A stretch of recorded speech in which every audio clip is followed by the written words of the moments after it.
조선 후기의 사회 문제를 해결하려고 했던 노력을 알아보도록 하겠습니다. 우리 조선 후기는 여기 이 사건들을 계기로 나눈다고 했죠. 우리 임진왜란과 병자호란을 겪은 이후에 백성들의 생활은 점점 어떻겠어요? 점점 어려워졌겠죠? 우리 95쪽에 가보면 우리 정약용이라는 분이 목민심서에 쓴 책을 보면 그때의 생활을 알 수가 있어요. 한번 읽어볼게요. 수령이 백성을 위해 있는 것이지 백성이 수령을 위해 있는 것은 아니다. 수령은 관리 같은 사람을 말해요. 오늘날 백성을 다스리는 사람들은 오직 걷어들이는 데에만 급급하고 뭐 세금 같은 거, 곡식 이런 게 되겠죠. 백성을 기를 바는 알지 못한다. 이 때문에 백성은 여의고 시달리며 병까지 들어 백성들의 상황이 얼마나 힘들었을지 우리 예상할 수 있겠죠. 그래서 기존의 학문이 성리학이 있었거든요. 사회 문제를 해결하지 못했어요. 그래서 어떤 학문이 실제적인 학문이라 해서 실학이라는 학문이 등장하게 되었어요.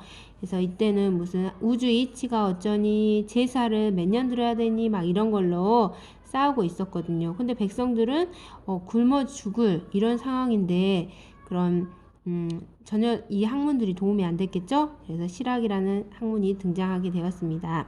그래서 실학자들은 백성의 생활을 안정시킬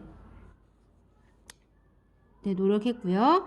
나라 힘을 기를 수 있는 방법을 연구하였고요. 그 다음에 새로운 문물과 현실 문제에 관심을 두고 다양한 분야를 연구하여서 사회를 발전시키려고 노력을 했대요. 우리 이 그림을 한번 봐보고요. 그러면 어떤 데에 관심이 많은 실학자들이 있었을까요? 우리 농업에 관심을 두었던 실학자들이 있었겠죠? 왜냐하면 그때는 거의 대부분 농사를 짓고 있었기 때문에 그래서 토지 제도를 바꾸고 과학적인 농사 기술을 백성들에게 알려주려고 연구해서 알려주려고 하였겠죠. 그 다음에 상업과 공업에 관심을 두었던 실학자들은 어떻겠어요? 이때는 상업과 공업은 좀 천시했거든요. 그래서 청은 문물을 받아들여서 백성의 삶을 풍요롭게 하는데 이용하고자 하였죠. 무슨 돈을 좀 받아들인다든가 어떤 그 작물을 이렇게 좀 유통하고 막 이런 거에 대해서 그 다음에 우리나라의 고유한 것을 중요하게 생각했던 실학자들은 우리 역사라던가 다시 반복되니까 땅, 언어, 자연 등을 연구했죠. 그래서 무슨 어류 같은 거나 그 다음에 우리 뭐 한글, 그 다음에 역사 이런 거 연구했고요.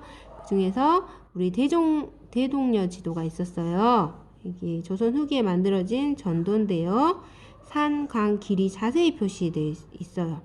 그 다음에 정보를 알기 쉽게 기호로 표현하였고요. 가장 정확하다고 상세하다는 평을 받는데요. 그래서 우리가 어디 다른 지역으로 갈 때 강이 어디에 강이 있고 이런 걸 알면 정말 도움이 되겠잖아요. 그리고 또 이런 규합총서라는 책을 보면 진짜 실질적인 조리법이라든가 농사법, 태교와 육아 등에 대한 이런 것들을 연구한 책도 이제 써 내려가게 되었죠. 이해 됐습니까? 그러다 보면 이제 계속 이렇게 실학자들의 노력으로 이제 농업 생산량은 높아지게 되었죠. 그리고 상공업도 발달하게 되었죠. 그러다 보니 어때요? 경제적인 여유가 생긴 사람들이 생겨나게 되었대요. 그럼 어때요? 좀 여유가 생기니까 뭐에 관심을 가질까요?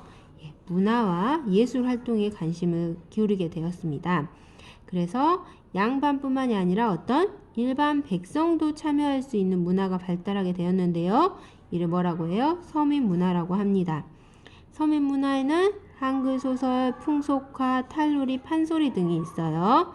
그래서 자신의 생활 모습과 생각을 여기에 표현을 하게 되었죠. 이것들을 보면 그 시대에 생활상이 어땠는지 알 수가 있겠죠. 그래서 한글을 익힌 사람들이 늘어나면서 한글 소설이 보급되게 되었죠. 우리 대표적인 것으로 홍길동전, 춘향전, 심청전, 흥부전, 장하홍련전 등이 있죠. 여기도 어때요?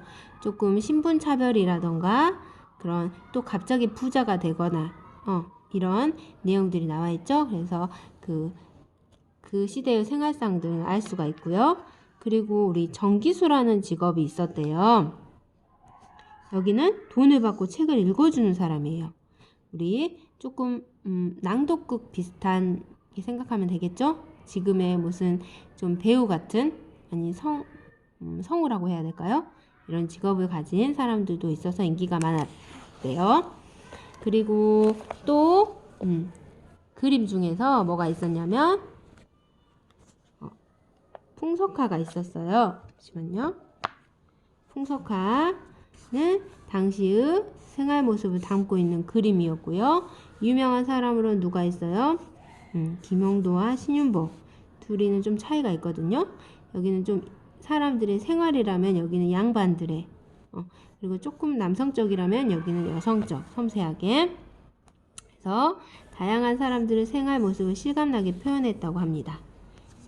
그래서 우리 수업 시간에는 이런 그림을 통해서 어떤 장면인지 예상해 보도록 하겠습니다. 그 다음에 또 뭐가 있었을까요? 탈놀이가 있었습니다. 탈을 쓰고 하는 연극이나 춤, 명절에 사람이 많이 모이는 곳에서 공연되었죠. 좀 시장 같은 곳. 그리고 여기 탈을 쓰다 보니까 어때요? 조금 자신의 생각이나 감정을 솔직하게 표현할 수가 있었겠죠? 그래서 인기가 많았다고 하고요. 또 판소리는 긴 이야기를 노래로 들려주는 공연이에요. 근데 여기는 좀 즉흥적이에요. 그래서 내용을 더하거나 뺄 수 있었고요. 관객도 참여할 수 있기 때문에 백성들에게 인기가 많았고요. 시간이 지나면서 판소리는 양반들도 즐기는 문화가 되었다고 합니다. 그래서 우리 또 오늘도 한 문제 이상씩 올려주시고요. 선생님과 같이 공부해 보도록 하겠습니다. 이상으로 마치도록 하겠습니다.